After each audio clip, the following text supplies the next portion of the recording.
You're listening to an Airwave Media Podcast. Learn from the world's best all in one place with Masterclass, the only streaming platform where you can learn and grow with over 200 of the world's best. Masterclass always has great offers during the holidays, sometimes up to as much as 50% off. Head over to masterclass.com/Spotify for the current offer. That's up to 50% off at masterclass.com/Spotify. We're going to talk about this. We're going to talk about this.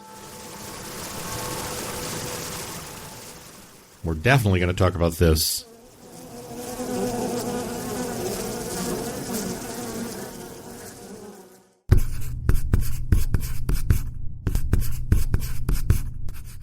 And we'll talk about that.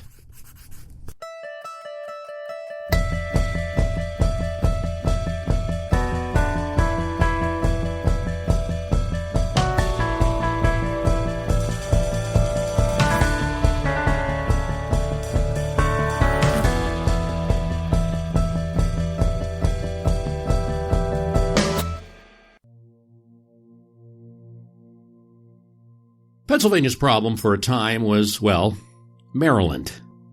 It's King Charles I, before his untimely death, who placed the Maryland border at 40 degrees north latitude. The land was granted to Lord Calvert, who founded a Catholic settlement, St. Mary City, to the south. The rest of Maryland was unsettled mostly by European settlers and still had the status when the colony of Pennsylvania was founded. Charles II, the son of the deposed king, rewarded his good friend William Penn with a Pennsylvania colony in 1681. Penn was a Quaker. The colony became popular with them. It became popular with a lot of settlers, and the line soon became arbitrary compared to where the hot settlement of the New World was growing. And the original northern Maryland border, if it was enforced, would go right through Philadelphia.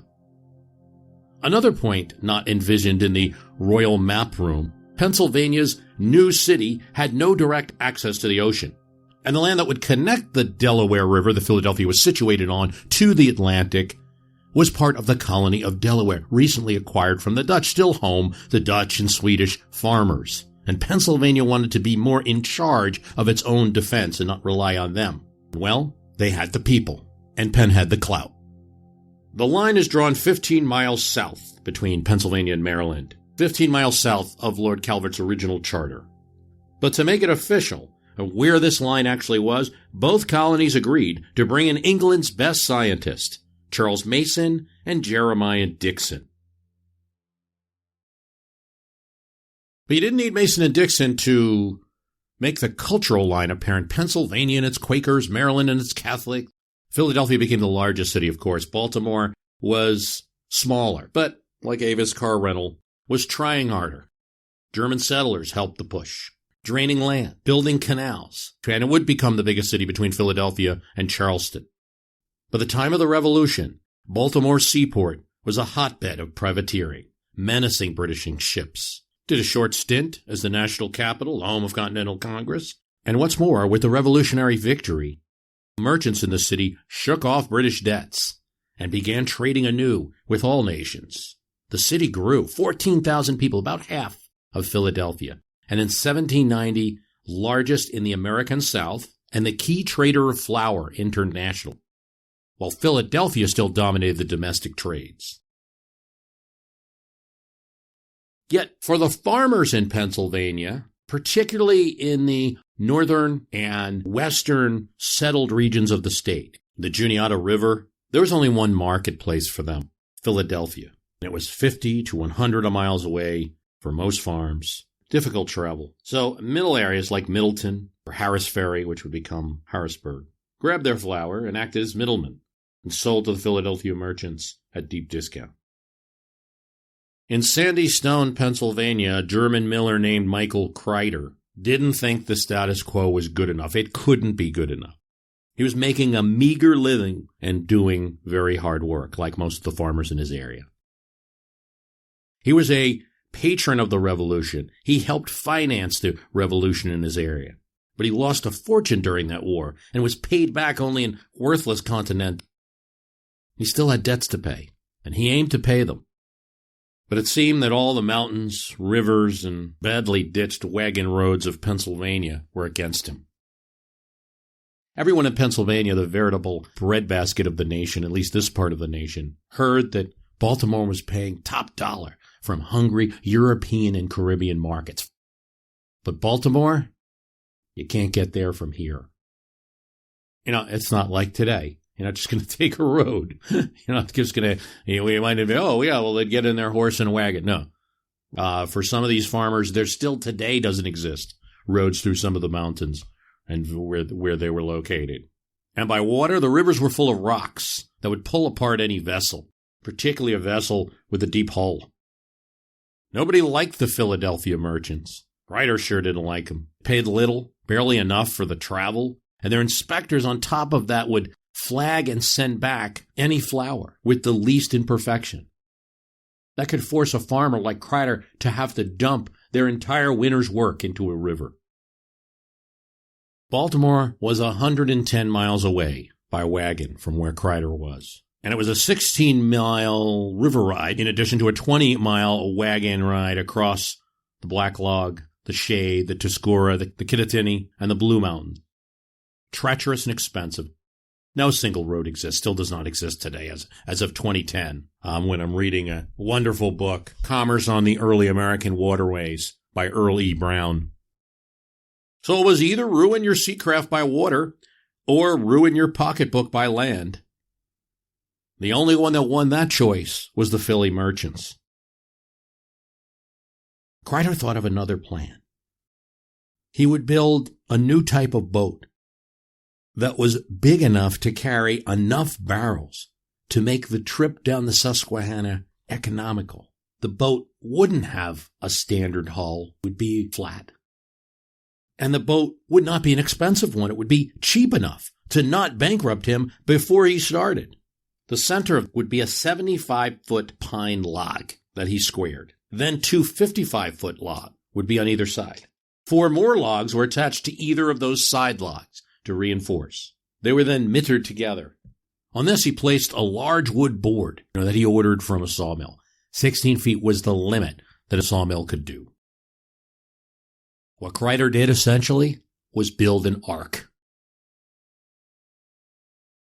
It was not the way his neighbors would have seen it. To them, it was a jalopy, not a Cadillac, and it sure probably turned some heads. But his ark could carry 40% more than the best-made boats in his area. And while the best-made boats had to be poled upriver after delivering flour, Kreider's ark was disposable. He'd sell that lumber in Baltimore and build another. That's the economics. It was still risky steerage. The only help he'd get on this is from Mother Nature, its direction. The Susquehanna flowed towards the Chesapeake Bay. That would power the boat. The oars, long as the boat almost, steered on each side by one of Kreider's sons, would be there to clear dangerous obstacles and to push the boat where needed. And there were plenty of them. River islands, rocks, shallows, fast water.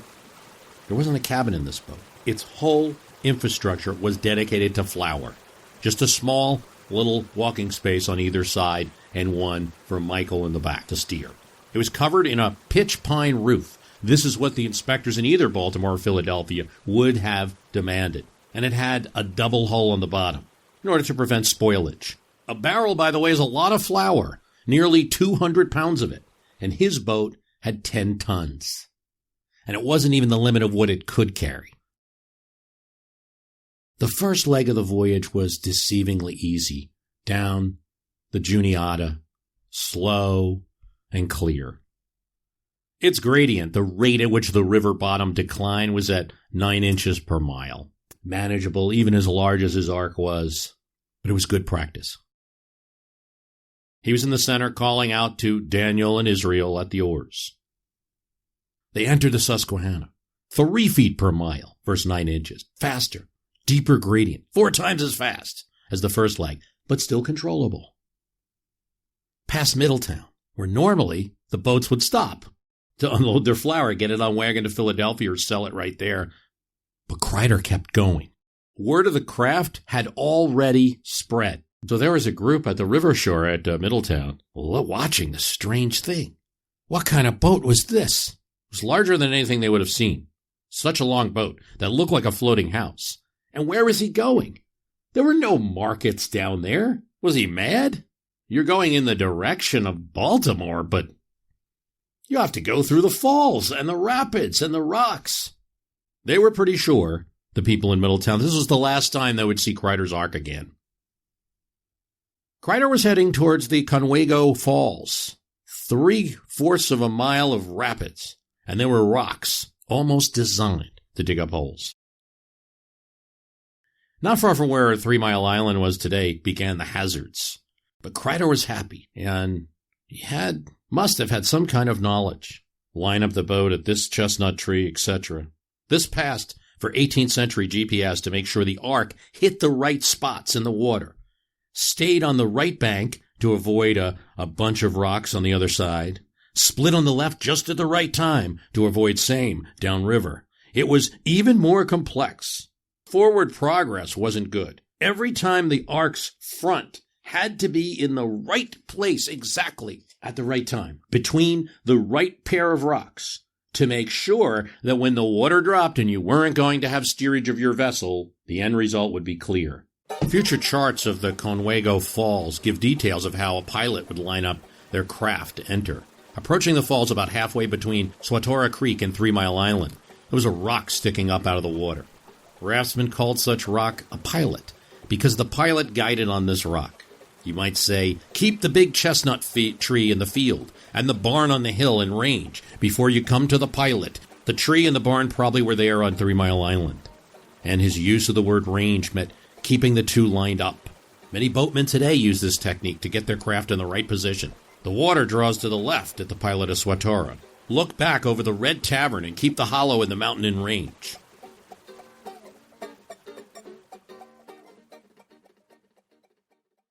As he ordered the boat towards the right spot, going towards the falls, it should be understood that Kreider was now going as fast as a modern car down the highway, traveling faster than anybody on any object could travel at this time. There was nothing the oars could do. The steering choice had to be made in advance, and it was the river alone, bouncing them up and down, no doubt with prayers for the integrity of the boat. Leaving the falls on the left side was the Lancaster Bar, and the right side was the York Bar. The bars, which were rows of rocks on each side, made stoving or wrecking a very possible outcome. Some raftsmen claimed that their rafts reached a speed of a mile per minute. In later years, the local pilots kept a boat at the foot of the falls to pick up survivors. Michael, Daniel, and Israel were getting a quick peek into modernity, seeing things move as fast as we might now not even think a minute about. They had no time to take in the sights. He dodged the rock bars and saw, as the hills around surged 500 feet. They hit their right stops, though, through the Conwego Falls. Then at Columbia, Pennsylvania, you hit Turkey Hill, and the rapids again 12 miles an hour, enough to split the Ark if it hit a rock. More obstacles even, as they were about to leave their home state. At McCall's Ferry, the river narrowed, much less room for error. If he hit a rock traveling 20 miles an hour, his wooden craft would have been ripped apart, and he and his sons would have been drowned in the raging water. A very treacherous spot was Fry's Rock. In later years, if one raft stoved on the rocks, the rafts following stoved also. At McCall's Ferry, the river narrowed to 264 feet from shore. At Peach Bottom, the water slowed to a calm pool. But the 9-mile stretch from the Peach Bottom to below Smith's Falls was another test of the pilot's skill. Smith's Falls was more a barrier, for it consisted of numerous rocks protruding from the water. The local people called it a rock bridge because at low water it was almost possible to walk across without getting wet. Smith's Falls was named for Captain John Smith. He entered the river in 1608, and the falls prevented him from going upriver. The gradient on this stretch of the water is 4.49 feet per mile, 35% less than the upper gorge, but still much faster than on the upper river. Before entering Maryland, the mile-wide river narrowed to 32 navigable feet at Fanny's Gap. At Amos Falls was the notorious Job's Hole, which if a body were dropped into it, it was never seen again.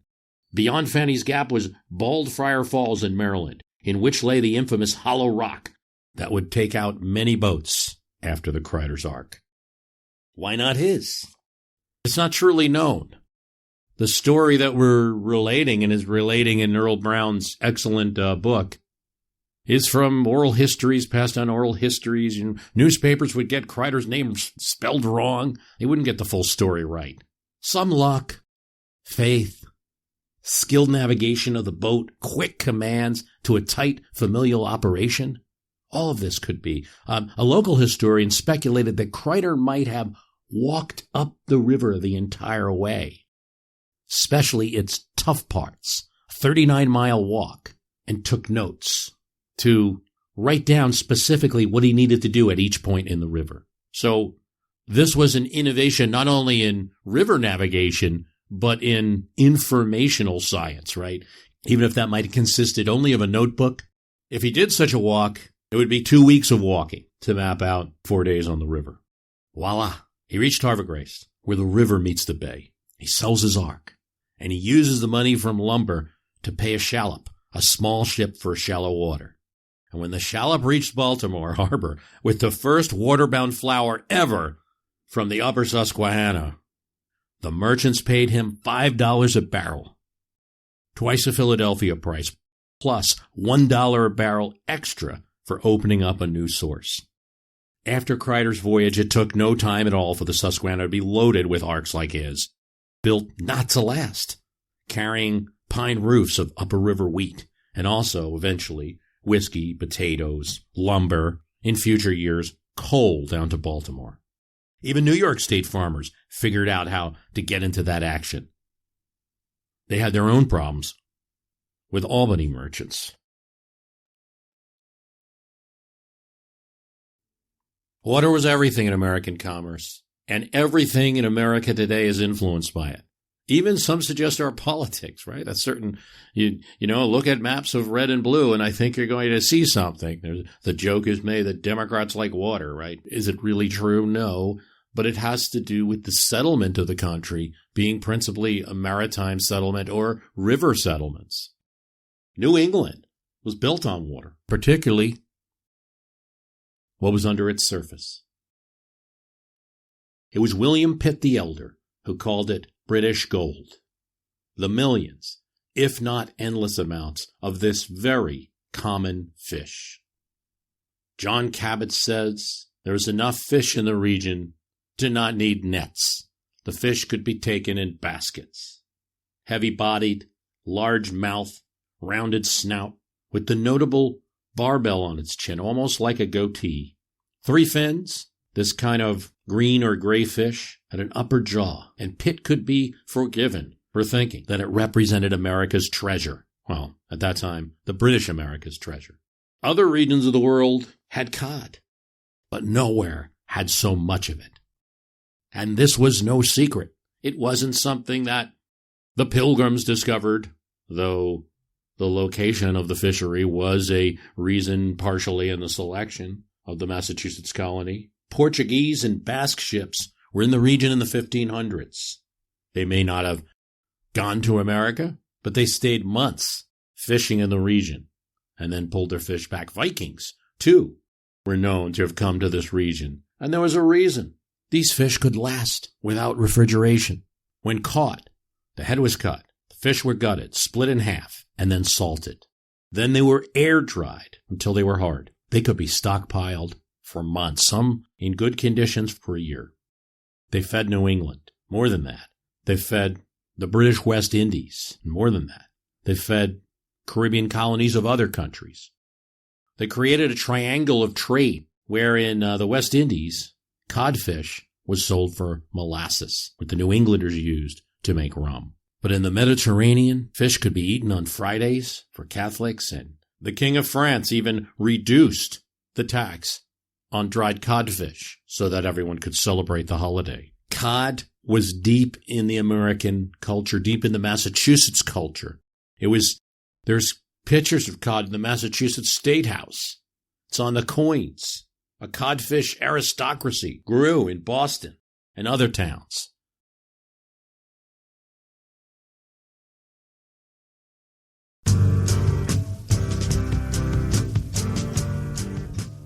So important is fishing to the economy of the United States at the time of the Revolution that it not only ends up in the treaty document, but it's also going to be part of the incentive for the American delegation led by Adams and Franklin to negotiate secretly. They're supposed to be negotiating with France, but to negotiate secretly with the British commissioners first, when the Treaty of Paris that ends the revolution is settled.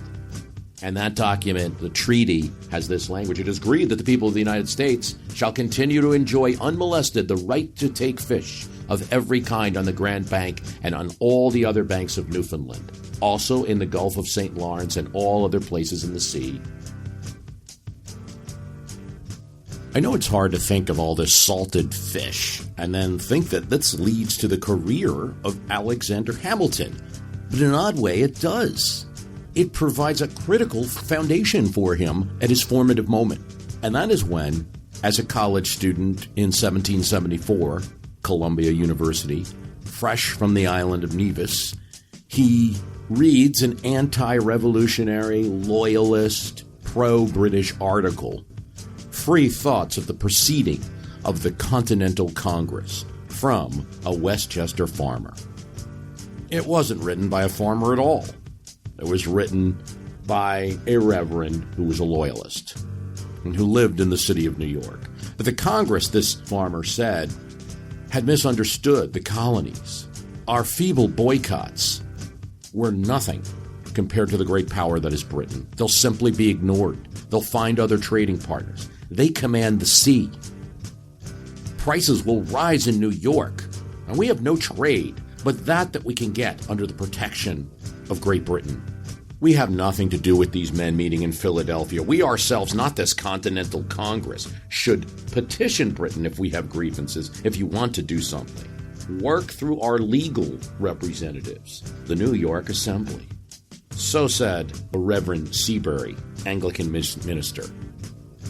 Who responds to this? 17-year-old Alexander Hamilton. Of course, also writing under a surname. He calls him presumptuous. Says, the Westchester farmer's no friends to rights. He wants to see one group of men, the Americans, enslaved by another, the British.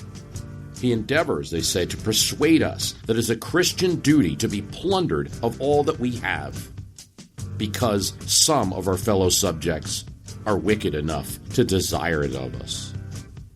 Hamilton really nails down the revolutionary articulation right there. He also, at 17 years old, put a kind of common modern misconception about the revolution, one that we're going to see Washington echo later, that they endeavor to persuade us that the whole contest is about a 3 pence per pound tax on East India tea, whereas the whole world knows it is built on this interesting question, whether the inhabitants of Great Britain have a right to dispense of the lives and properties of the inhabitants of America. So where do the fish come in this Hamilton-Seabury debate? Well, Seabury, in one of his letters, and they'll go back and forth with a few, said that the West Indies could live without America. No, Hamilton says, and he knows because he's lived there. They cannot. The West Indies, the prize, the rich part of the British colonial empire. It's not really the New England states. It's not really New York. It's to some degree the south of the British America, and it's particularly the Caribbeans where the entire British economic benefit is coming from. And he knows that they can't feed themselves. And yes, the time we're talking about, the Caribbean can't feed its slave population without America. And that feeding, a good percentage of it, is codfish. Hamilton signs his letters, a friend to America. And this little exchange with Seabury and him forming a college artillery unit boosts his career. He becomes a trusted lieutenant to Washington, and he's at the finishing moment of Yorktown, leading a final charge. But he never loses the focus on commerce. In his mind, America will be built by commerce. It will be independent the more commerce that it has. Just as he disagreed with the backward notions of Seabury and loyalists, He also disagreed with what he considered backward notions, the Jeffersonians that would come later, that America should be purely an agricultural land, and it shouldn't proceed with industry and commerce. As a New Yorker, like so many of them, he would go over to the New Jersey and see the wonder that was the falls near what is now Paterson, New Jersey. And in that great falls, he saw a vision for the independence of America. He forms the Society for Establishing Useful Manufactures, chartered by New Jersey but promoted by he in November 1791.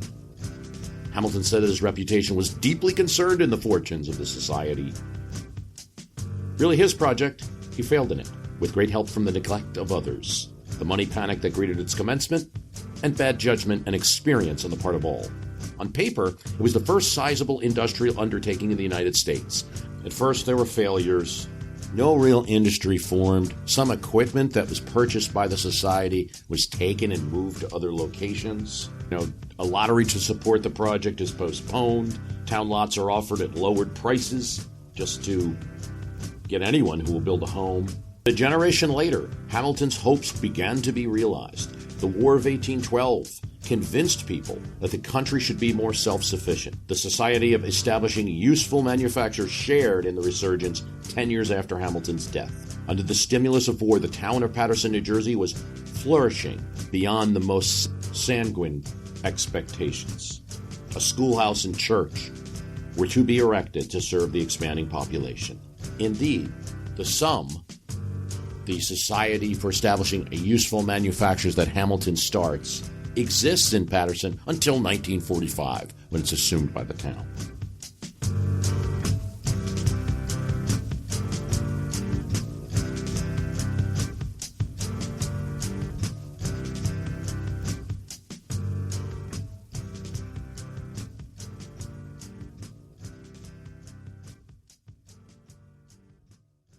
With less than a minute till halftime. Arnie, please put your phone down. You're missing your own kid's football game. I know, hun, but a branch is blowing in front of the DIY video camera I set up, and I keep getting annoying alerts.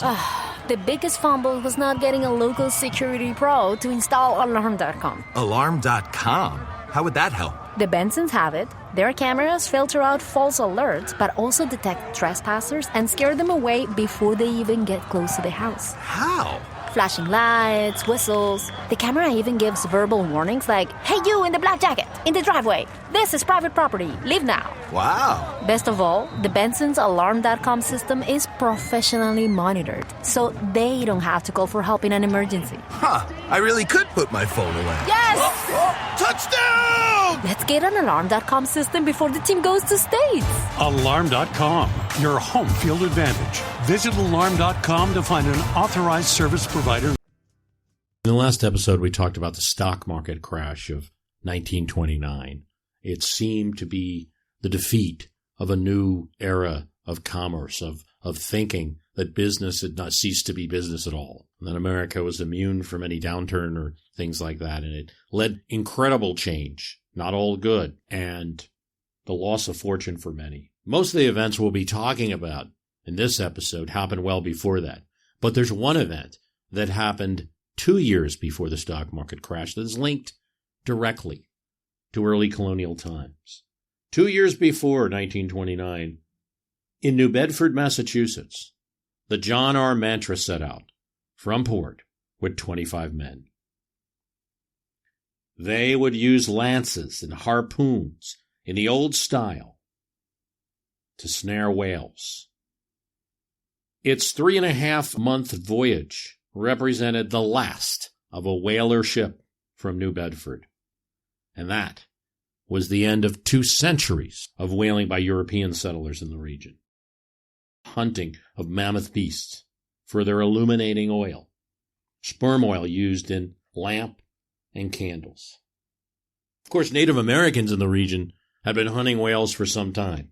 The first European Massachusetts hunt was in 1690, bringing back whales and burning blubber on the shore, breaking it down into the really clean burning lamp oil used throughout America. In 1730, there were 25 vessels By the time of the American Revolution, there were 300. And now, vessels would adopt a new technique. They could be self-sufficient factories. The industry ceased during the war. New Bedford became one of the richest towns in the colonies, and the British saw them as a target and attacked them. But after the Revolution, nearby Nantucket Island, also a huge whaling operation, was 25 miles from Massachusetts, and far enough that it could be, they took advantage of that and became neutral during the war, or as much as they could. But whaling from New Bedford and the coast of Massachusetts was shut down during the Revolution, but after the war, it came back stronger than ever. And men were reaching the Cape of Horn. By 1820, they were whaling near Hawaii. The reason for this enterprise was that whaling was big bucks. Whalers earned based on the lay system. It was a bit of a gamble. A whaler could make a lot or lose money on a voyage, depending on the catch. Everyone on the ship wanted for the ship to make its lay. It was no pleasure cruise. Days of salt beef, watered-down tea, coffee made from roasted peas, potatoes early in the voyage, vermin-infested flour towards the end, all eaten in a very small galley. Each ship wanted maximum space for whale blubber. Whaleboats became little factories. They had to be, because by 1760, the local Nantucket whales were gone, and crews had to go out. And they could burn blubber right on the boat. Didn't have to wait to get ashore. The thrill was when a whale was sighted, and crew members would go out in smaller boats. Here's how a reverend traveling with a whaleboat described it. For the first time in 10 days, life kindly said to a weary whalesman, "There she blows! Where away? 2 points on the weather bow, 1.5 miles. When deemed near enough, the captain gave the order to stand and lower. The boats were lowered and headed after the whale, and as the oarsmen were hove up, that means had their oars a peak about the place where they expected the creature, it rose hard by the captain's boat, and all the harpooner in the boat had to do was plunge his 2 keen cold irons, which were always seared to the tow line, into the monster's blubber sides. The sudden piercing made him gasp and run most furiously. It was what many called a Nantucket sleigh ride. The boat spun as it was tied to the whale for almost an hour. Another boat that got fast to him with their harpoons plunged them in. He was killed, as a whaleman called it. That is, mortally wounded. The business began in earnest. The men cutting up in the blubber room, standing by a wooden horse with a menacing knife to cleave the pieces into many parts, making the cooking of the parts more easy, as one would do with a rind of pork. The boat steers and one of the mates are hurling it into the kettles, feeding fire with scraps, and boiling the fluid in copper tanks, from which it is the duty of another to dip into casks. The whale proves to be a cow whale, 45 feet long and 25 round, and it will yield between 70 and 80 barrels of right whale oil. This was the energy industry of the young nation prior to the oil and kerosene that would power lamps in after times, prior to the discovery of oil in Pennsylvania, prior to John Rockefeller profiting off the pipeline and wildcatters discovering oil. As if Mother Nature sought revenge, Nantucket Island burned from the very whale oil it was storing in 1846 and was never the same. In the towns of New Bedford and Nantucket, women had to take over new tasks as the men were in the Pacific for long periods of time. New Bedford was a community where free African Americans could partake in this economy. And New Bedford is the location where a recently escaped Maryland slave named Frederick Douglass would find a home with a free black family that had been whaling for generations. The whaleboat was my Harvard and my Yale. For Herman Melville, whaling never produced much money. Fortune was to come in book selling. He hoped that he would be as successful as his idol, Nathaniel Hawthorne. He would publish Typee, A Peep at Polynesian Life, a story of how he lived for months in Polynesia, whether true or not. It was marketed as a travel book, not a novel, fictional account of a Pacific exotic experience by an American. Wiley and Putnam published it, and Melville, as a travel writer, which was a big genre in those days, became a success. But Melville wanted to do more than just write Typee. He talked to an old man in Nantucket who had a story. Melville had spoken with George Pollard, the night watchman, who in 1820 had seen his whaling ship go down in a Pacific storm in pursuit of a whale. The men were forced into cannibalism. The rest of the crew survived, but Captain Pollard would never sail again. No owner would ever trust me, he said. Melville thought differently. To the islanders, he was a nobody. To me, he was the most impressive man. A week before his 32nd birthday, Melville finished a large volume. He had heard a legend about an old bull whale, Mocha Dick, while the ships were out hunting whales. This whale, legend had it, hunted ships.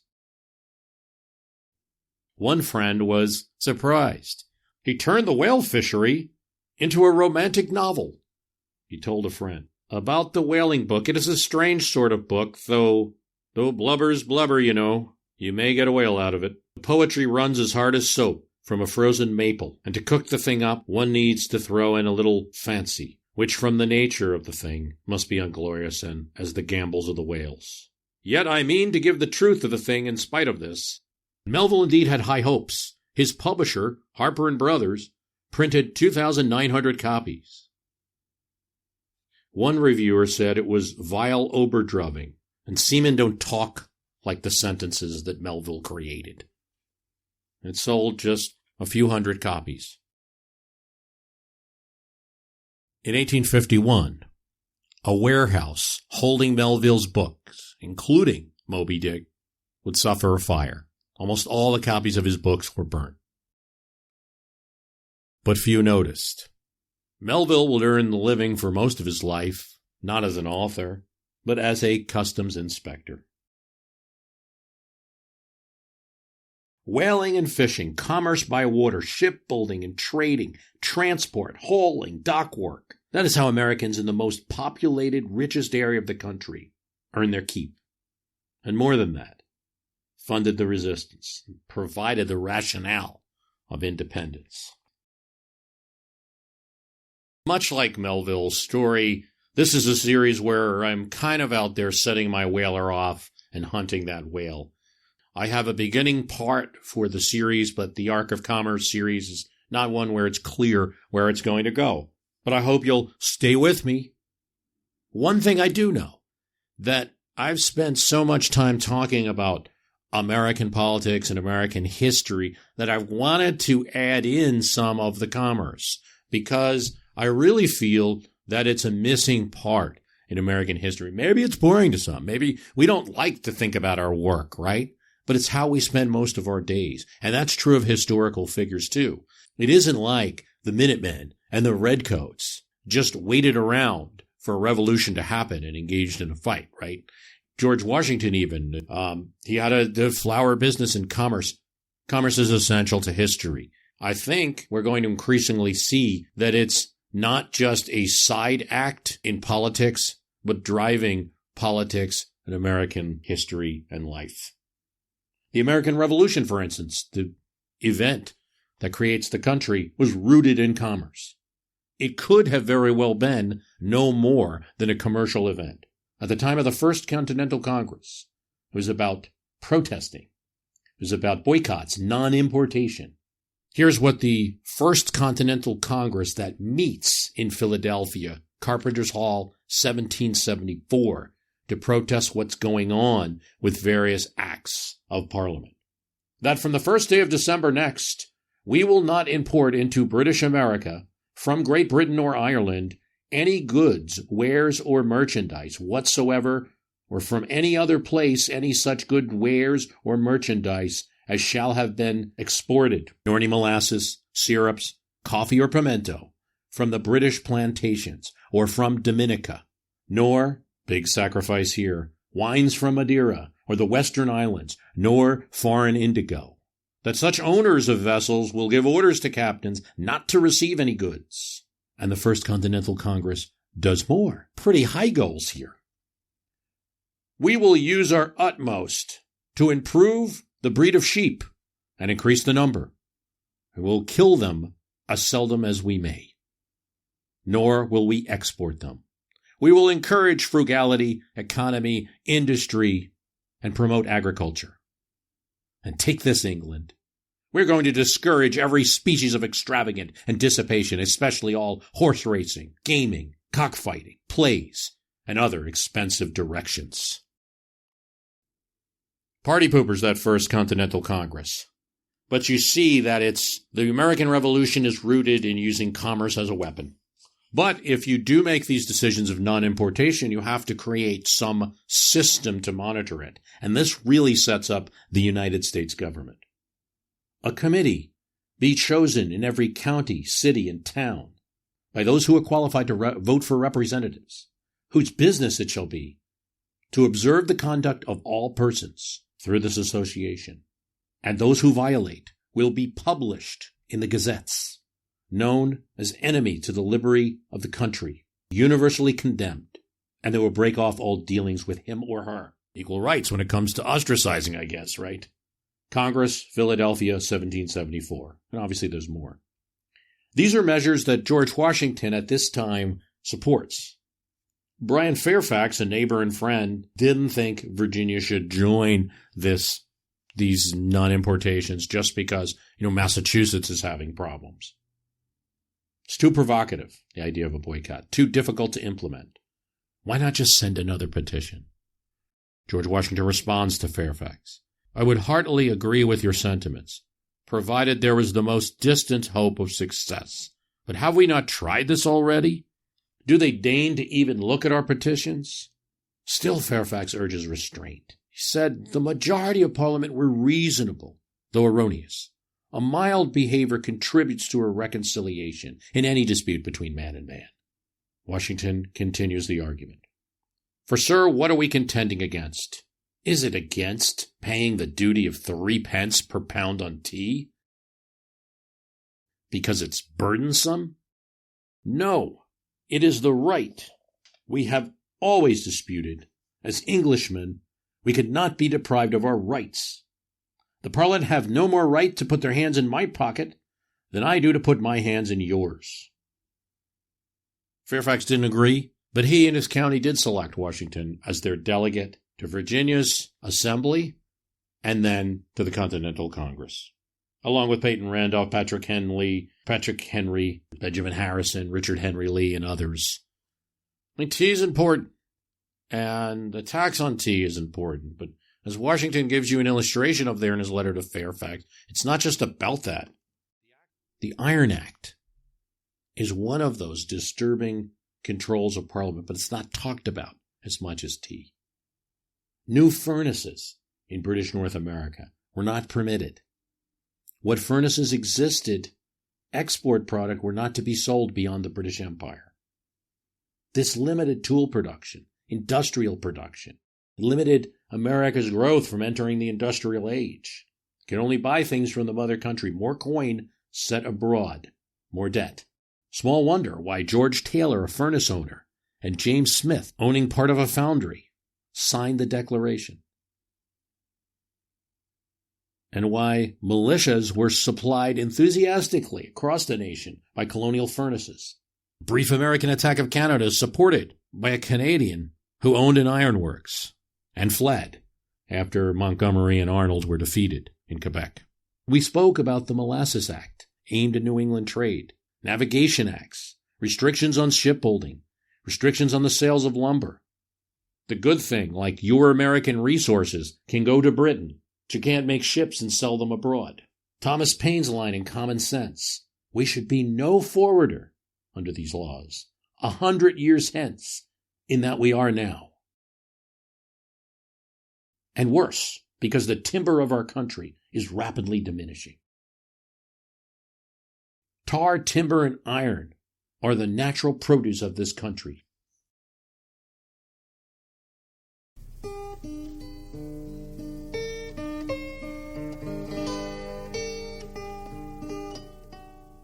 In the bogs of New Jersey, for instance, far from the roads where authorities watched around the seaport, smuggling was big business. And something else. These large stone towers would appear. This is an area that's to this day referred to as the New Jersey Pine Barrens. But there was a time when they were well populated, and there was a thriving industry that disappeared. John McPhee, in his excellent book, The Pine Barrens, talks about this.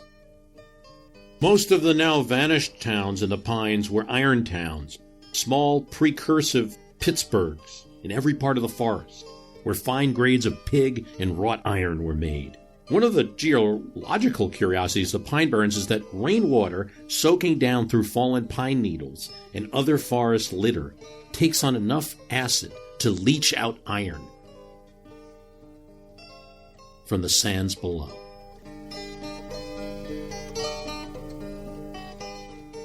And dissolved iron moves underground into the streams, where it oxidizes on contact with the air and forms a patch of scum on the surface that is partially rust brown and partially iridescent blue, and resembles an oil slick left by an outboard motor. This iron oxide film permeates the sands and gravels of the riverbanks and cements them together into a sandstone composite that has been known for years as bog iron. From it, iron masters of the Pine Barrens made cannonballs by the thousand and sent them by wagon over the sand roads and on to the Continental Army at Valley Forge and elsewhere. They brought in seashells for flux, used charcoal from the pine woods to fire their forges and furnaces. They made cannon as well as shot, and they ordnanced the War of 1812 as well as the Revolution.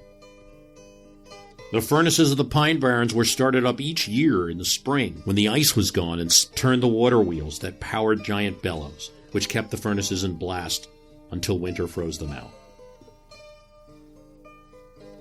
Men worked 12-hour shifts. There were no days off, and the happiest day of the year was the day the furnace went out of blast. In the furnace towns, bog iron was crushed under great stamping hammers, and in the forge town, pig iron was worked under forge hammers that weighed more than 500 pounds. Miles away, teamsters coming over the sand roads with loads of shells from the coast could hear the din through the forest.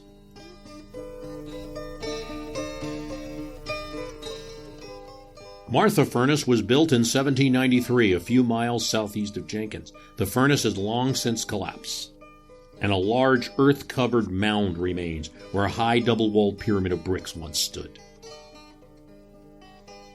There's not a trace of the structure in Martha now.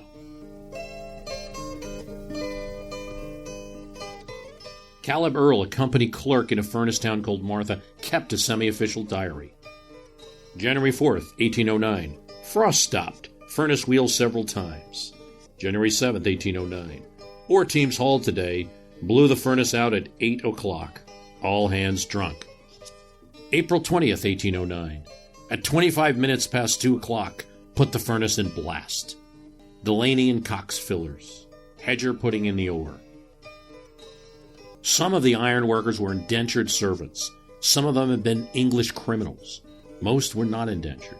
Each man's specialty fitted in somewhere on a scale of status, with colliers at the low end, founders at the top, and somewhere in between, blacksmiths, pattern makers, and molders.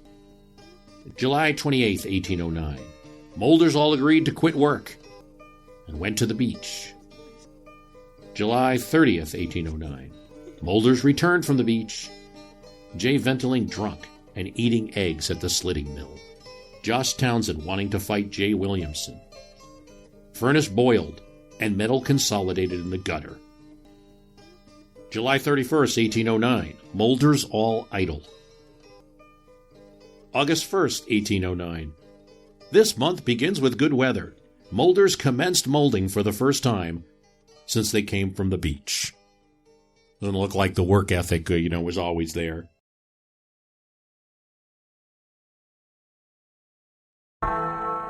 A famous figure would join in the working of iron. You know about Paul Revere's ride, but not as much about Paul Revere's bells. He made really popular church bells at his foundry. Yet, although the famous writer was known as a silversmith, he also got a name for making very good, high-quality bells. He cast his first bell for the South Church in Boston. Without knowledge, he studied other bells, consulted bell makers, and built prototypes to get the right tone. He had to get a core mold for one side, pack mud to the bell's shape, apply wax, then cover the whole thing in mud. A special bell mud made of manure, sand, and clay. Then he'd heat that mold, the wax would melt, and he'd have a perfect mold to pour bronze into and cool. Voila. But that's just a pretty rough bell in its shape. You've got to clean and polish and use a hammer to tune the bell to the exact shape. As he hammered and got a tone, he'd listen to a tuning fork to see if the tone was right. He established modern practices, uniform standards. Politically, Paul Revere supported Alexander Hamilton's plan for a tariff and for support of manufacturers. Over 300 churches in New England used Revere bells, and he made cannons, and in 1804, he made the copper for the original Massachusetts State House. It's Paul Revere. He dies in 1818 in Boston. The Revere Copper Company still exists. But one of the Revere bells would make its way to a very important manufacturer in Massachusetts, the brainchild of Francis Cabot Lowell, son of a respected judge. He'd made money trading tea, but Lowell's dreams of trade came crashing down after Thomas Jefferson introduced an embargo in 1807. Okay, so let's try to make something else. Let's make something here. He saw how the Slater Mill in Rhode Island created the first cotton spinning factory in 1793, and Lowell thought that he could do it better. He built the small mill concept up and created a modern factory with procedures, with tasks spread out among different people specializing in certain tasks. Everything measured well and planned. Not only did he innovate the process, he created some financial innovations. For instance, a joint stock agreement. No one who invested in the factory had any liability in particular. Using the mighty Charles River and multiple mechanized wheels and many young girls to do aspects of the work, the mill was unlike anything that existed. 4 floors of carding, spinning, weaving. And unlike other mills which might only do one part of the process, the Boston Manufacturing Company would do everything from raw goods to finished product. In 1814, the bell from the Revere Company was adorning the top of the factory. The bell was not something they looked up to and said, "Wow, Paul Revere designed that bell."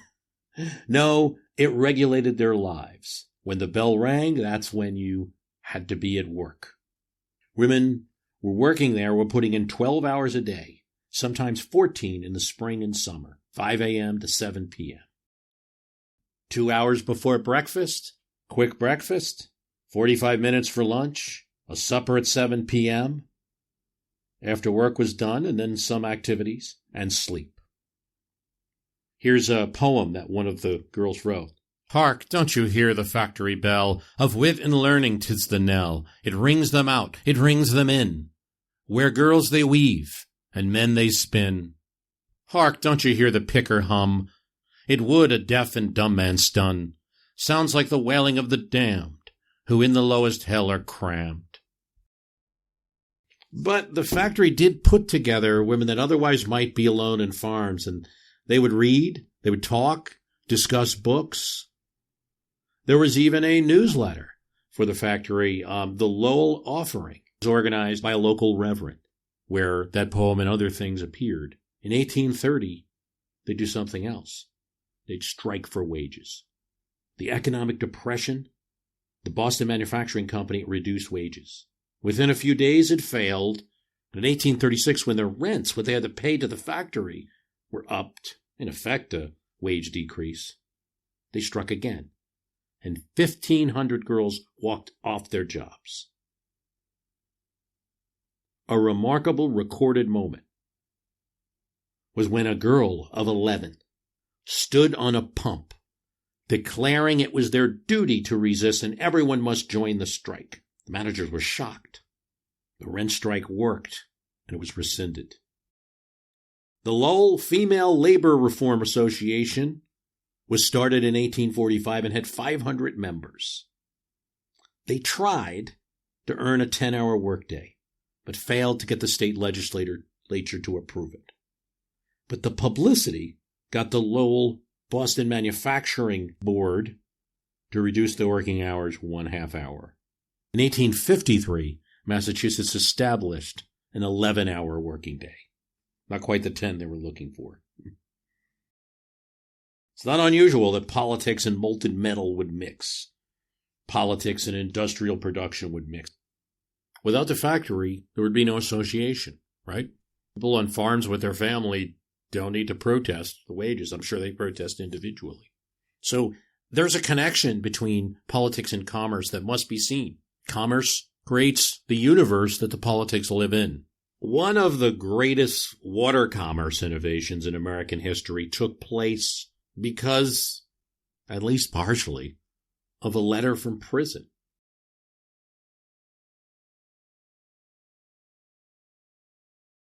The letter was from a flour merchant, had times that were so hard that his partner embezzled funds, and he was convicted of conspiring with it and was arrested. While he fled, he wrote a letter to a New York newspaper that the flour business would be a heck of a lot better if there was an artificial river, because the existing rivers were not effective to transport flour from Albany, the areas around, to the lakes. This flour merchant, Hawley, developed a conscience and went back into prison, but continued to write letters to the newspaper. Eventually, they were shown to DeWitt Clinton, mayor of New York, soon to be governor of New York, and he decided to take up this project. Not only was it good for the nation, great for commerce, but it's a great political issue, too. It would be great for the upstate, and it would be good for the merchants in the city of New York. 100,000 New Yorkers also signed a petition to the same purpose. In Washington, D.C., President Jefferson was not as impressed. Making a canal 350 miles through a wilderness? It's a little short of madness to think about, he thought. He had a point, though. Based on the technology at the time, a canal planned by George Washington, just a few miles long, had languished. Well, in 1817, New York State decided to fund it itself. It was a source of state pride and a source of national pride. They would use American engineers. This is coming after the War of 1812. Canvas White, self-trained, went to England, studied the canals built there and how they worked. He sketched everything eagerly, and he designed a system of 83 locks that would control the canal and propel it from Buffalo to Albany. But building canals would be slow going, so he and his team found local New York limestone rock, which when heated and reduced to a powder could be laid underwater, would form as concrete. It was revolutionary. The actual patent for this, hydraulic cement, would be assigned years later. Erie Canal team right now was doing it. He also had devices for dragging trees fast, so a team could pull several trees. So there was a 16-foot stump puller that was invented for this purpose. By the way, you can see if you type in stump puller Erie Canal into Google, you can see a video where you can see one of these things. It's with great wheels, driven by 4 oxen. So it's twice as tall as a tall guy, right? And it can pull out multiple stumps. While 250 pounds of force could be exerted by a horse, this device would have 10,000 pounds of force. If you do a little Googling, you can find that replica. You can also find an explanation of the physics of the puller, leverage, and how power is exerted on a chain and a wheel. But the essence of it is this: 50 stumps a day could be pulled by one of these stump puller machines. This underwater cement, a lot of money produced by high finance, a lot of animals, and a lot of foreign workers, some workers who were held in slavery. This from Gotham, A History of New York City to 1898, a great book by Burroughs and Wallace. Work on the canal advanced swiftly despite the carping of skeptics, daunting natural obstacles, and a financial crisis that shook the country in 1819. 8 years after the first spade went into the ground, and an amazing 2 years ahead of schedule, the great project was finally done. 40 feet wide and 4 foot deep, the canal rose and descended a distance of 660 feet through 83 massive stone locks and passed over 18 stately aqueducts.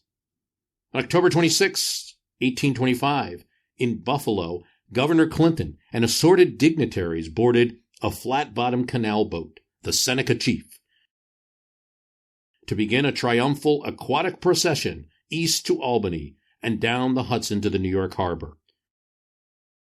Next to him was Hawley, who had written the original letters from prison. He had written them anonymously, and now, the canal almost built, he decided to reveal himself.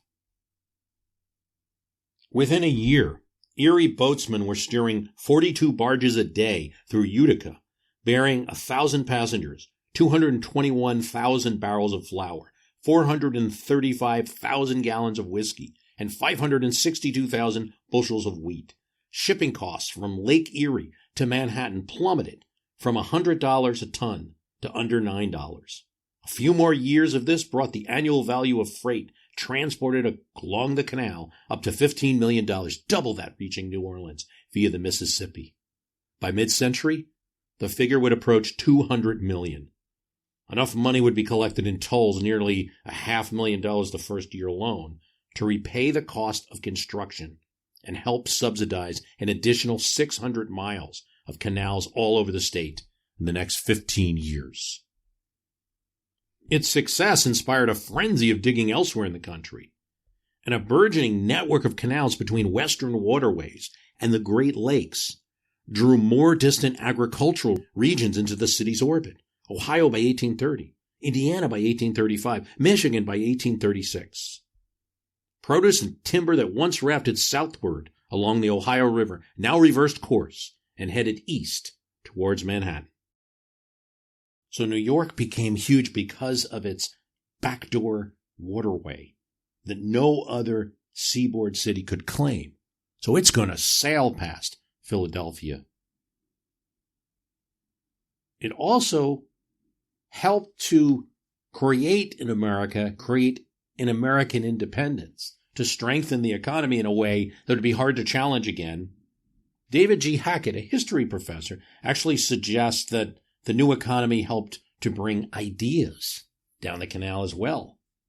It brought immigrants to work, and immigrants to Buffalo, and then on to Chicago, and built up the city of Chicago.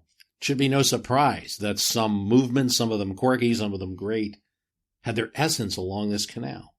Utopians, communes, Mormons, feminists, Oneonda, Palmyra, Seneca Falls. The Erie Canal also created a system of movement and exploration and immigrants from the north, from the northeast, and made New England not just an isolated part of the country that would never grow, but sent its ideas and people to the upper parts of the northwest frontier. This episode is brought to you by LifeLock. The holidays mean more travel, more shopping, more time online, and more personal info in places that could expose you to identity theft. That's why LifeLock monitors millions of data points every second. If your identity is stolen, their U.S.-based restoration specialists will fix it, guaranteed or your money back. Get more holiday fun and less holiday worry with LifeLock. Save up to 40% your first year. Visit LifeLock.com/podcast. Terms apply. Certainly all these industries are affected. In In 1818, Connecticut-born Henry Sands Brooks founded a men's clothing store on Cherry Street in New York City, a waterfront location that he described as convenient to the gentry and seafaring men alike. His sons, who inherited the concern, would later adopt the name Brooks Brothers. In 1825, Englishman Aaron Arnold opened a store on Pine Street, dealing in silks, woolen, laces, shawls, and novelties from Europe and the Orient. In 1829, another English immigrant, Samuel Lord, went partners with George Washington Taylor, his wife's cousin. The web of canals, steamboats, and packets that New York flung across the world in 1820s and 1830s captured a wider and wider share of the nation's import business, from 38% in 1821 to 62% in 1836. It also brought an unprecedented multitude of ships into the harbor. One day in 1824, there were 324 at anchor off Manhattan, a huge number by comparison with prior years, but nothing in light of those to come. In a single day in 1836, 921 vessels lined the East River, and another 320 bobbed along the Hudson. Dozens of new wharves, hastily constructed of hewn log frames filled with loose stone and earth, sprouted out from the shores of both the East River and the Hudson River, all tidily numbered. There created a new breed of businessman, the wholesale merchant or jobber, who bought, say, cheap imported British manufactured goods at auction and shipped them on commission to far-off country storekeepers via coastal packets and the Erie Canal. Visitors and native New Yorkers alike shopped in retail outlets, another new and specialized institution. Previously, importers had sold off their ships and artisans from their workshops. After 1827, well-to-do consumers would stroll through the New York Arcade, a skylight-covered corridor shared by 40 stores, which ran. New York's attractiveness as a marketplace was further enhanced by the adoption of gas lighting in the mid-20s. Nobody liked the smoky oil lamps, few in number, and not much brighter than lightning bugs. In 1816, a crude gasworks was set up near City Hall, and tin pipes were run down to several street lamps and store windows on Broadway. The city lit up. Office buildings, fine stores, and plush hotels arranged their own connections and printed warnings, "Don't blow out the gas." Even an industry that you don't think of much that might be impacted by a canal, what really assured New York of an unassailable lead in the book trade was cheap and easy access to Western readers via the Erie Canal. Every fall, just before the onset of winter, and then again in the spring, city publishers dispatched crate after crate of books via the canal to retailers scattered across upstate New York, around the Great Lakes, and along the Ohio and Mississippi River. Local book printers were hard-pressed to compete. Henry David Thoreau never left the house or cabin usually without a pencil. Could have a thought. And it was a good writer's trait. But the affinity for the pencil came not only from liking to write or having thoughts, but it came from another place. He made them. He made pencils. And despite his talk about working Sundays and taking 6 days off, reversing the American work calendar to enjoy life, Thoreau's pencils were pretty good, and he worked hard at them. He spent a lot of time in the craft. John Thoreau and Company pencils, made from plumbago, graphite deposits that were found in New Hampshire, put between two pieces of wood. He and his father would go down and sell them in New York City, and he saw it. Henry David Thoreau himself developed a process to improve them, because they were getting beat out by European pencils. He did a couple of things. One is that, pencils are pretty, a pencil, right? But pencils at that time might be two pieces of wood with the graphite in between. Usually whale oil was used, which made pencils greasy. And the graphite they used also were like kind of smushy and greasy. Thoreau changed these things. Instead of whale oil, he used clay. And instead of greasy graphite, he found a way to grind the grease chemically, almost into dust, and then compound it and make a pencil that was just like the pencils that were being sold in Europe. Thoreau pencils became very popular, and the pencil business paid for Thoreau's Harvard education. Later, electrotyping, where Thoreau's fine graphite was very useful for printers engaging in a new process, electrotyping on copper plates, which allowed for an easier printing process for very large print runs, as opposed to using wood. That paid for his other love, reading and writing books. Invention is an interesting thing and often hard to track, though we so commonly refer to inventions by one person's name. James Watt invented the steam engine. But something like the steam engine, the idea of forcing power through boiling water, and eventually making that high pressure boiling water, and going from a system used in a small area like a mine to something mounted on a floating vehicle, and eventually a land vehicle. It was really more of an evolution. To hear one account, John Stevens was riding on the road near Philadelphia at the same time, or right around when delegates were working on the Constitution, when he saw an experimental ship, one that was powered by boiling water, and he set out to build his own version. We know there were experiments with steam going on, but he and his brother would eventually produce a ship propelled in the same way with screw propellers under the ship's surface. People on the Hudson River looked and saw this strange craft and couldn't see what was propelling it. Robert Fulton had gone to London in 1786 to study painting and then switched to engineering. He moved to Paris in 1797. He was working on a torpedo designed if France were to go to war with Britain, when he met Robert Livingston. For Livingston, Fulton's connection to the latest French science was great. For Fulton, Livingston's money, which came from a long line of New York family. In 1803, Fulton and Livingston tried out an experimental steamboat with great success. In 1806, Fulton moves to New York City and constructs a full-scale steamboat. A crowd of New Yorkers trekked up 2 miles on the Christopher Street dock to watch. Everyone was afraid that the whole thing would explode. But Fulton's boat departed without incident, hissing and churning its way northward. On the way back, the riverbanks were filled with kerchief-waving, cheering people and huzzahing West Point cadets. Livingston had something in his pocket. He had the New York State legislature assign him the monopoly over future steamboat travel. By the end of 1812, Fulton had 6 steamboats in operation. John Stevens also built his steamboats, the Juliana and eventually the Phoenix. They were good boats, but he ran up against the state of New York. Livingston held the exclusive right to ferry passengers across the river, and if anyone else did it, the boat could be seized. So he instead ran ferries to New Brunswick and to Philadelphia. Aaron Ogden, the one-time governor of New Jersey, had purchased a franchise from the monopoly to operate from Livingston's monopoly to operate a steamboat between Manhattan and Elizabethport, New Jersey. From there, passengers could run for New Brunswick, and that was run by Thomas Gibbons.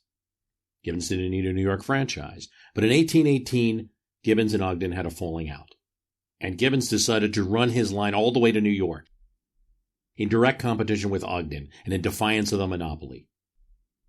Gibbons had the support of the Vanderbilt family. When Ogden won an injunction against Gibbons and Vanderbilt from the New York courts, Gibbons hired Daniel Webster and appealed the case to the Supreme Court. Gibbons versus Ogden ruled Fulton's license as unconstitutional. There are certainly many famous steamboat captains in history. One that is more obscure is Nicholas Roosevelt, who commandeered the steamboat from Pittsburgh to New Orleans in 1811, working with Livingston and Fulton. That branch of the Roosevelt family, yes, related with the same Dutch ancestor as the presidential Roosevelts, ended up settling in New Orleans. But if I just say steamboat pilot, right? Mississippi steamboat pilot, who's the first name you think of? Of course, Samuel Clemens, who from the call-out of the steamboat pilot developed his pen name. My boy, you must get a little memorandum book. And every time I tell you a thing, put it down right away. There's only one way to be a pilot, and that's to get this entire river by heart. You have to know it just like A, B, C. Samuel Clemens received this advice from Horace Bixby, the river pilot who learned him the river, and he wrote about it in Life on the Mississippi. The notebook that contains that note and other notes that he got from Bixby also contains the cargo records of a steamboat clerk, so suggesting that Clemens probably acquired it in haste after he was being yelled at. In 1859, he became a steamboat pilot. This was a big deal. Here's what he writes in Life on the Mississippi. When I was a boy, there was but one permanent ambition among my comrades in my village. That was to be a steamboatman. We had transient ambitions of other sorts. When a circus came and went, it left us all burning to become clowns. And now and then, we had a hope that if we lived and were good, God would permit us to be pirates. These ambitions faded out, each in its turn, but the ambition to be a steamboatman always remained.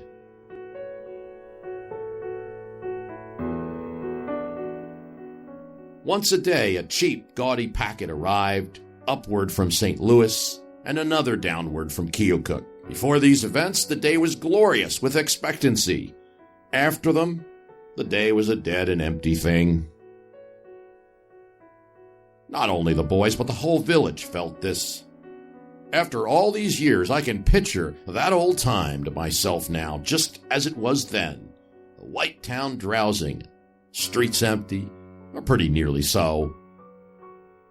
One or two clerks sitting in front of the Walter Street stores, with their splint-bottom chairs tilted against the back of the wall, chins on breasts, hats slouched over their faces, a sow and a litter of pigs loafing along the sidewalk, doing a good business in watermelon rinds and seeds. 2 or 3 lonely little freight piles scattered about the levee, and the fragrant town drunkard asleep in the shadow of them. The great Mississippi, the majestic, the magnificent Mississippi, rolling its mile-wide tide along, shining in the sun, the dense forest away on the other side.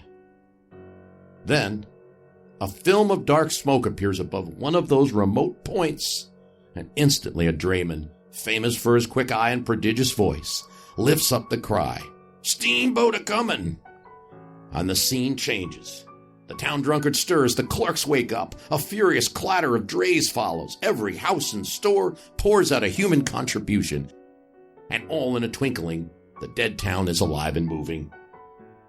Drays, carts, men, boys, all go hurrying from many quarters to a common center, the wharf. Assembled there, people fasten their eyes on the coming boat, as upon a wonder they are seeing for the first time. And the boat is a rather handsome sight, long and sharp and trim and pretty, 2 tall fancy chimneys, a gilded device of some kind. Paddle boxes are gorgeous, with a picture or with gilded rays above the boat's name. Boiler deck, the hurricane deck, the Texas deck, fenced and ornamented with clean white railings. There's a flag gallantly flying from the jackstaff. Furnace doors are open and the fires glaring bravely. The captain lifts his hands, a bell rings, the wheels stop, then they turn back. Then such a scramble there is to get aboard, to get ashore, and to take in the freight and discharge the freight. All at one at the same time, and such a yelling and a cursing as the mates facilitate it all.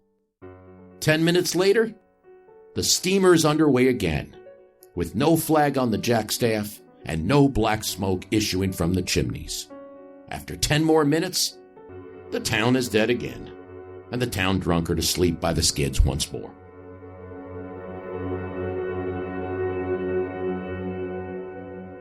You see in a letter that Mark Twain writes, "In due course, I got my license. I was a pilot now, full-fledged." He was quite excited. After a short time as a steamboat pilot, he'll have to leave the profession because of the Civil War, just making a steamboat pilot on the Mississippi, just not steamboat piloting on the Mississippi, not possible. But not before he wrote a brief piece talking about the difference, the two ways of seeing the water.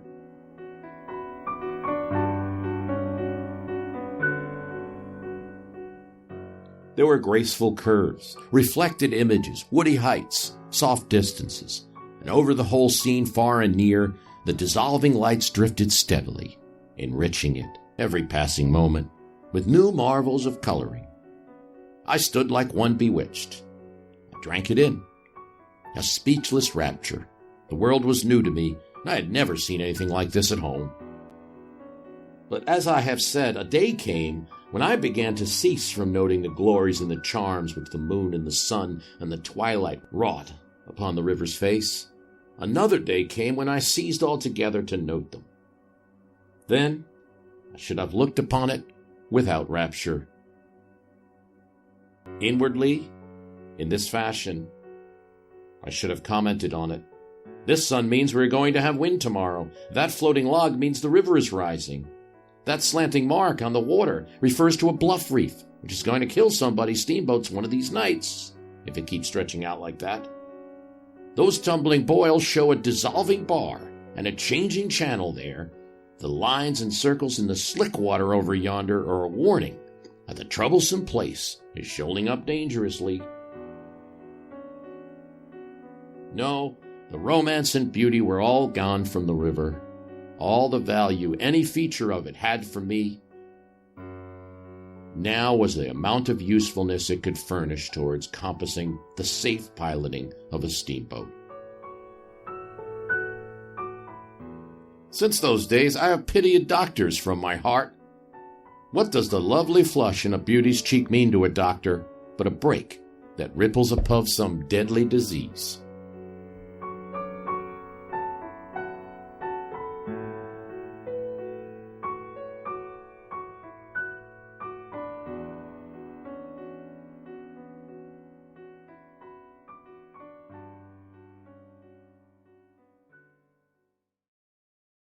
Not only was water a vehicle of commerce, it was also sold by Americans in frozen form to the world. An industry not existing much today, and not existing at the very beginning of the nation during the Revolution. It was a huge part of American commerce and history, was selling what was found in the lake, usually the top of the lake or pond in New England, in frozen form. No one had thought of it until a New England merchant, Frederick Tudor, first started selling New England ice to the Caribbean in 1806. He put the ice on a ship to Martinique, and the ice, in the ship's hull, kept well, would kind of cool itself, would not melt. He hoped that wealthy European planters would like ice in their beverages. In New England, Tudor was not taken seriously, and although the ice made it on the ship, it melted once it got there. But he kept with it. And he built an ice house in Havana. And the ice house, as an investment, gave him control of that Caribbean ice business. He destroyed competitors who tried to sell ice. It became a huge business. And if a competitor tried to sell ice to the same route, he'd destroy them.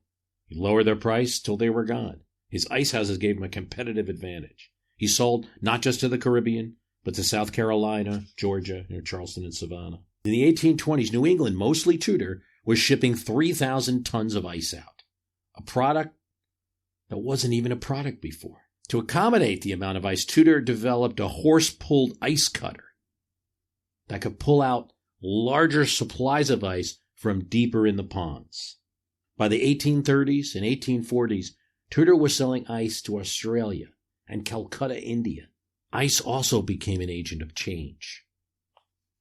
America was an ice empire to other industries, but particularly the meat industry and the railroad industry. Big blocks of ice, usually from New England, were used in railroad cars in the 1850s, up until the advent of refrigeration and air conditioning.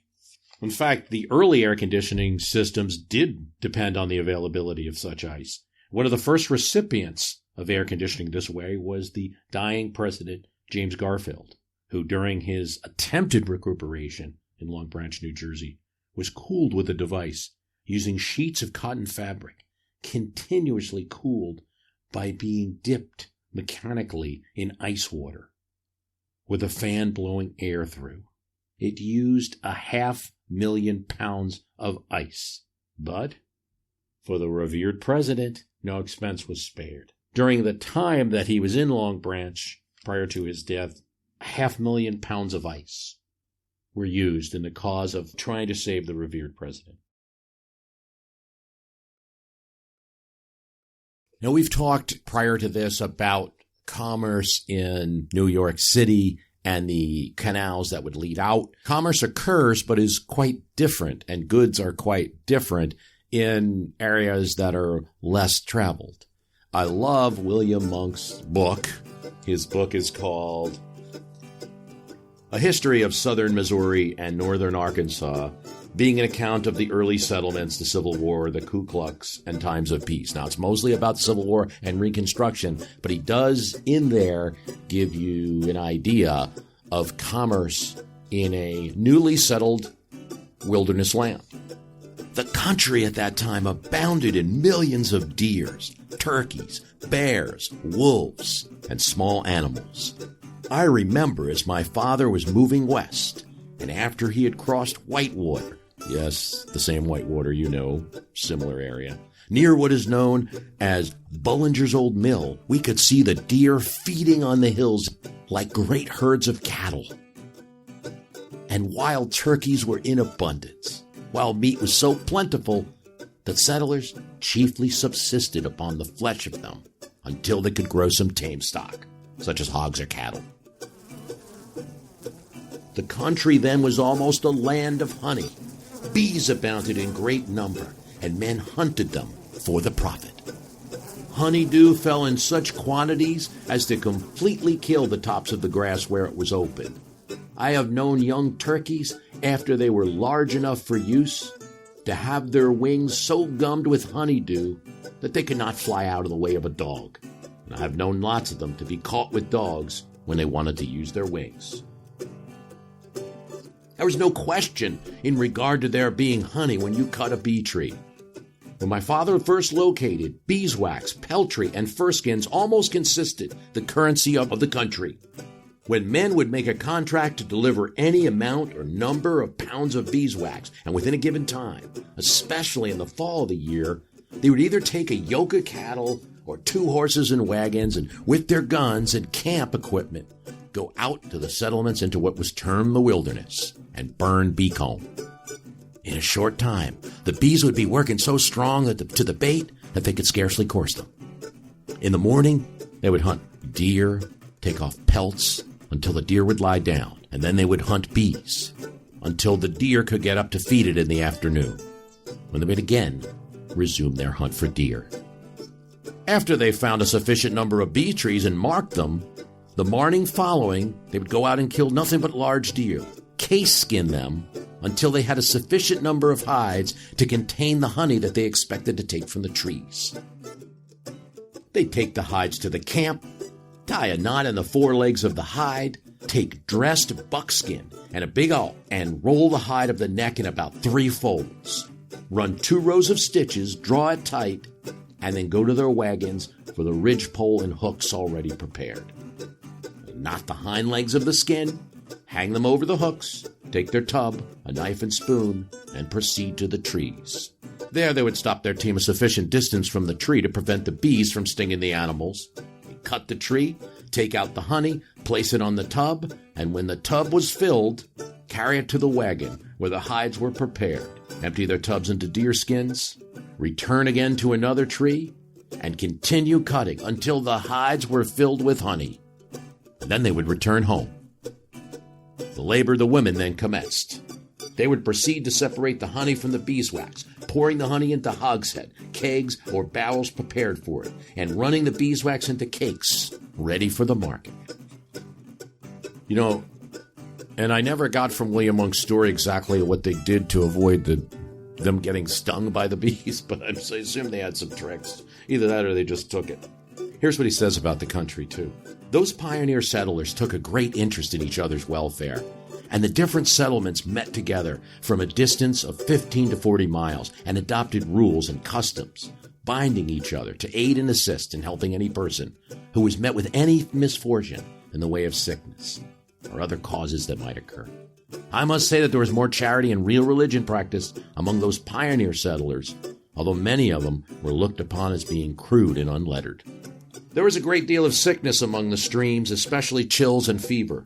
Immigrants came in generally in sufficient numbers to form a settlement, and I have known them very often after they had located and opened out 10 or 15 acres and put in cultivation and broke ground, planted their corn, for the whole family to be taken down at one time with chills and fever, not even able to help each other or administer to their wants. As soon as the information reached the other settlements, for a distance of 15 miles or more, the different settlements would set a day to meet at the place with their horses, plows, hoes, wagons, etc., and also provisions such as breadstuff and salt. They would ascertain the condition of the family, learn what was needed, and provide it. Those families, as soon as they were well, not being acquainted with the customs and rules, would meet them and inquire as to what amount they owed for what had been done to them during the sickness. They would be readily informed. Nothing. You are not acquainted with our rules and custom. We have obliged and pledged ourselves together not to let any sick or other disabled person suffer from the want and necessity of attention. And the only thing we require you is, if an other person should move to the country and locate and should be taken down, that you help in furnishing such aid and necessities as they may need. 1907. He writes this book, but he's writing about 1844. And sadly, the point at which he sees some of this behavior stopping and becoming less charitable is really only 20 years later, during the time of the Civil War and Reconstruction. But it's an interesting reminder of a time gone by. And also how the necessity led to the social policy in the area. Around the same time that Monks is talking about, when he's a young gentleman growing up in the woods, another man will write a book criticizing the lack of those type of values.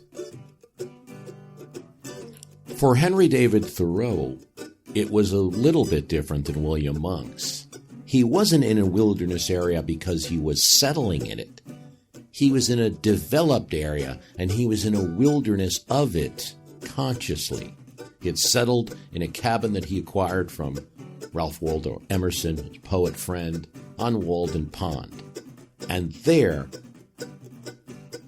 looking at commerce in the United States, looking at the inventions, looking at the technology, looking at some of the things that we discussed today, the making of clothes, the cutting of ice so that it could be shipped abroad. He was hearing that from his cabin in Walden and writes a complaint about it in his book. Here's his critique on modern fashion. When I ask for a garment of a particular form, my tailoress tells me gravely, they do not make them so now. As if she quoted an authority as impersonal as the fates. And I find it difficult to get made what I want. Simply, the head monkey at Paris puts on a traveler's cap, and all the monkeys in America do the same. I sometimes despair of getting anything quite simple and honest done in this world by the help of men. I cannot believe that our factory system is the best mode by which men can get clothing. The condition of the operatives is becoming every day more like that of the English. And it cannot be wondered at, since, as far as I have heard or observed, the principal object is not that mankind may be well and honestly clad, but unquestionably that corporations may be enriched. In the long run, men hit only what they aim at. Therefore, though they should fail immediately, they had a better aim at something high. The ancient philosophers, Chinese, Hindu, Persian, and Greek, were a class than which none has been poorer in outward riches, and none so rich in inward. When a man is warmed by the several modes which I have described, what does he want next? Surely not more warmth of the same kind, as more and richer food, larger and more splendid houses, finer and more abundant clothing. A farmer says to me, "You cannot live on vegetable foods solely, for it furnishes nothing to make bones with." And so he religiously devotes part of his day to supplying his system with a raw material of bones. Walking all the while, he talks behind his oxen, which, with vegetable-made bones, jerk him and his lumbering plow along in spite of every obstacle. Thoreau's Walden is published in 1854 and details his year in the woods. His time at Walden Pond coincides with a technological development that many of the other residents of Massachusetts would have considered a great progress, and that is that Boston can reach western Massachusetts. The idea of moving cars along a developed track, first made of wood and then later metal being used, really precedes the idea of any kind of steamboat or steam engine. Hand cars are used in mines in Germany in the 1500s. There's a military portage system in Niagara Falls, around Niagara, where the British military have a wooden tram road, gravity road. Thomas Jefferson's has a good friend in Chester County, Pennsylvania, who has a stone quarry and uses a rail system to deliver stone. Boston develops a gravity road to deliver stone from the quarries to the city of Boston. And in the 1830s, there's a horse-drawn passenger railroad that's developed in Baltimore. This laid the foundation for the idea of then putting a high-pressure steam engine into a locomotive and using that. We'll talk more about the developments of the railroad in a future episode, but we should note that Thoreau is not impressed. There's a long lecture in Walden about how by the time you finished paying for a railroad ride, you could have just walked. "We don't ride the railroad," Thoreau said. "The railroad rides us." This is part 2. The website's www.myhistorycanbeatupyourpolitics.com. Please join the Extra Cast and help support the program, or make a one-time donation if you like. It really helps out. Memory is a story that humanity tells itself about the past. Who shapes it, and what gets distorted or forgotten along the way? I'm Ruxandra Guidi, and I'm the host of Happy Forgetting, an anthology podcast about racial justice in America. I invited 6 producers to share their stories about racial justice movements too big to be remembered accurately and too small to be remembered at all. Coming soon. Follow Happy Forgetting wherever you get your podcasts.